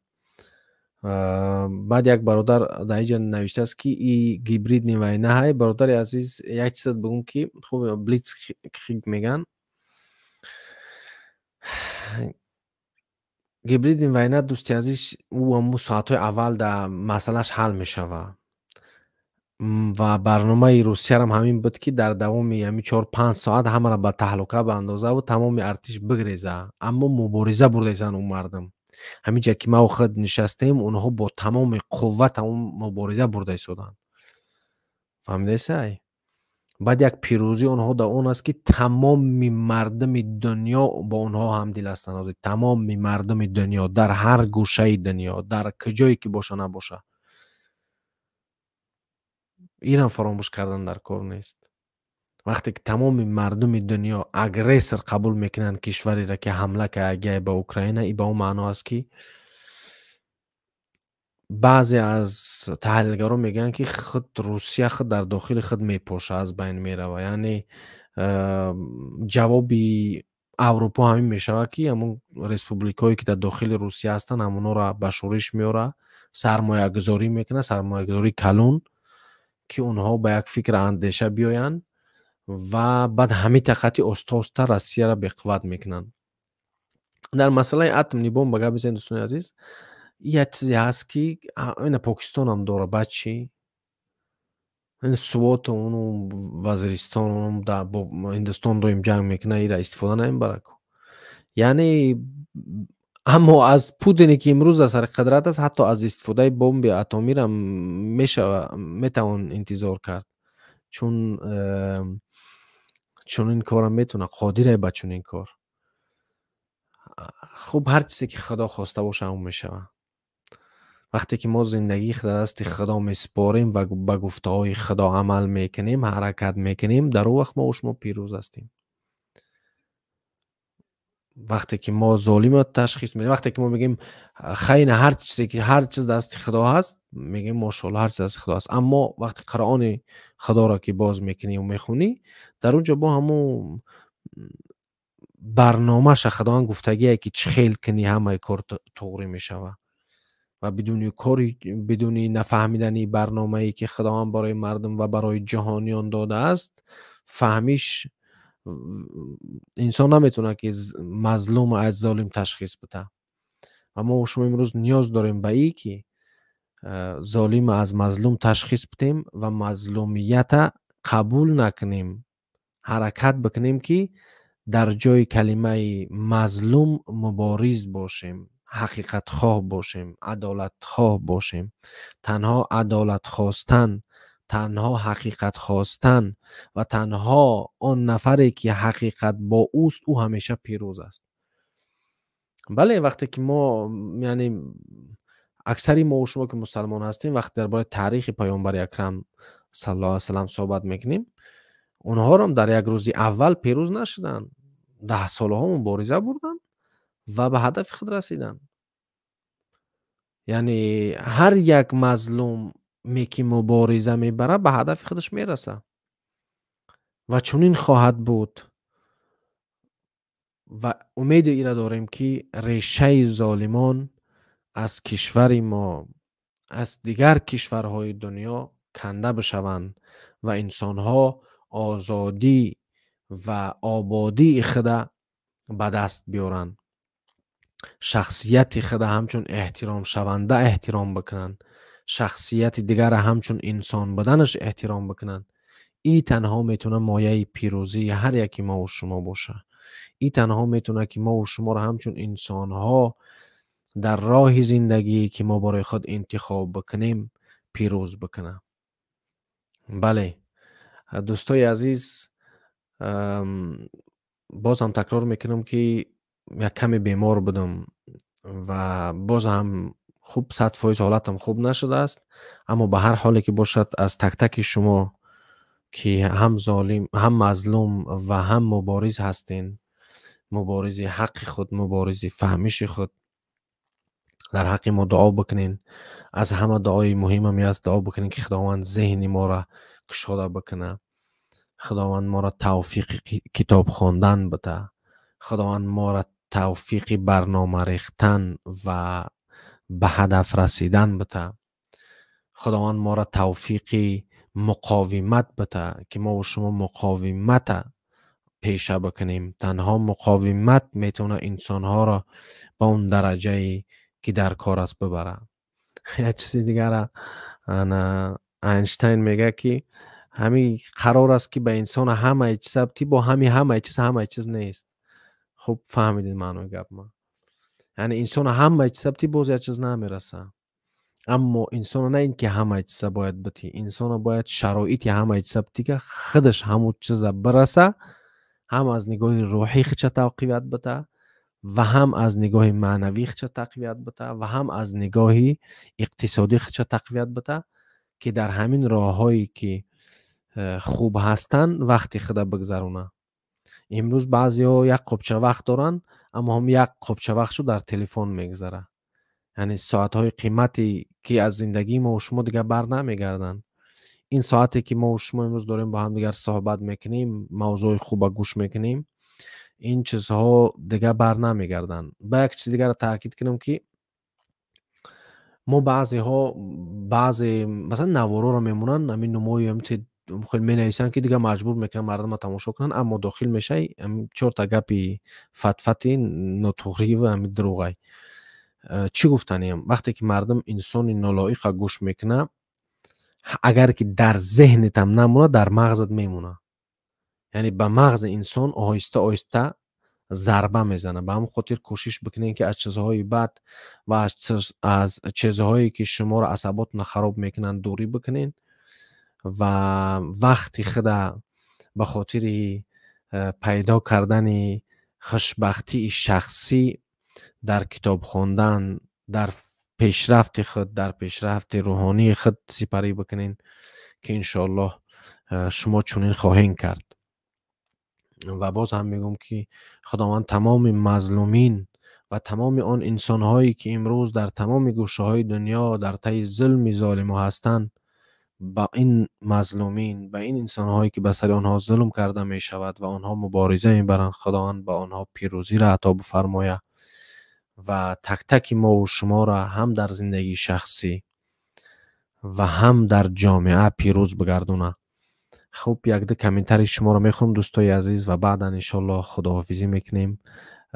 باز انشالله دفعه دیگه دعا بکنیم که خداوند ما را توفیق بده که باز در صحبت های دیگه با شما صحبت داشته باشیم. میدونم که افیرا خیلی زیادن، هر روز خیلی وقت هم میگیرن، خیلی داخل میشه تماشا میکنین. هم وقت زیاد شما رو نمیگیرم، هم کوشش بکنیم که برنامه ها طولانی بد نشوند که برای دفعه دیگه با شوق بمونه. اگر همه گپ بزنی با گرمی گپ میروه. خب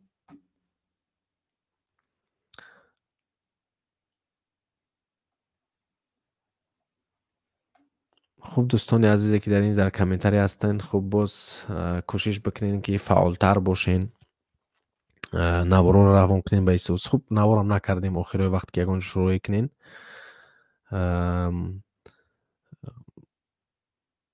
نامروی واتساپ دوستی عزیز، نامروی واتساپ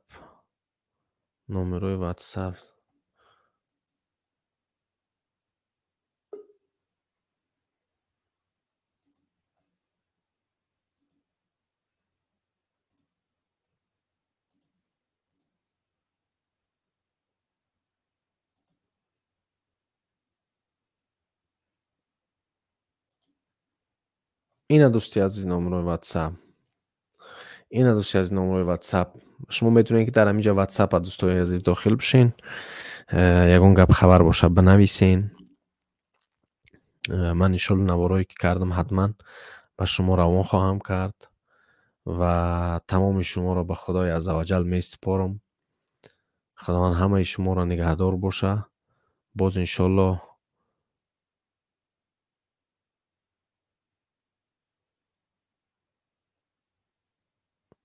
خب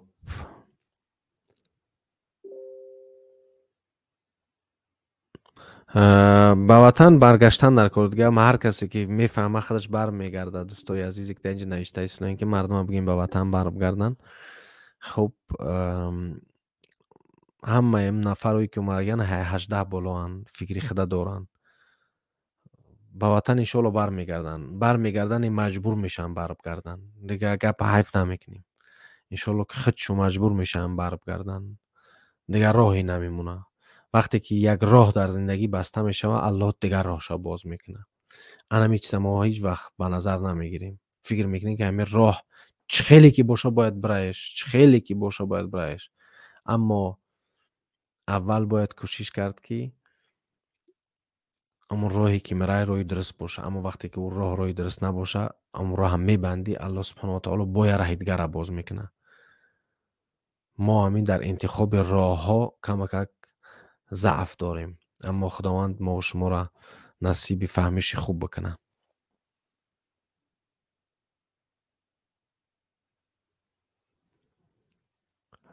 افیر بسیار هر یک آدم به خودش مخلص دارد. من مخلص شما زنده باشی. کوستن تشکر زیاد.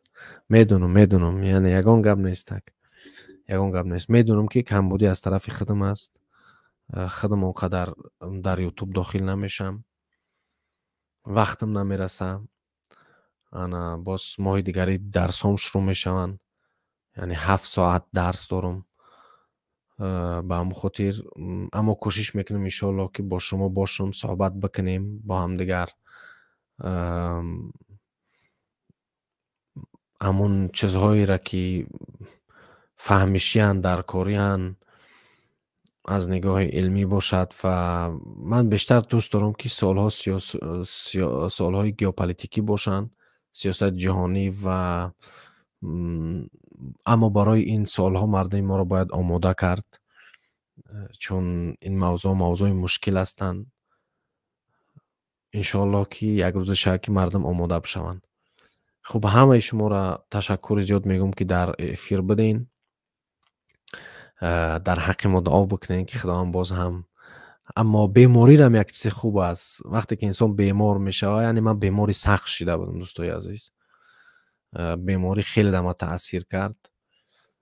وقتی که انسان بیمار میشه، بعد بیماری باز زندگی با یک طور دیگر رونما میشه، با یک فهمش های دیگه و باز یک نیازی دیگه و بعضی چیزها دیگر، همون خیلی بگم قدر خود از دست میتن در پیش انسان و باز یک راه دیگری برای انسان باز میشه. خب خدا نگهدار تو باشه دوستای عزیز.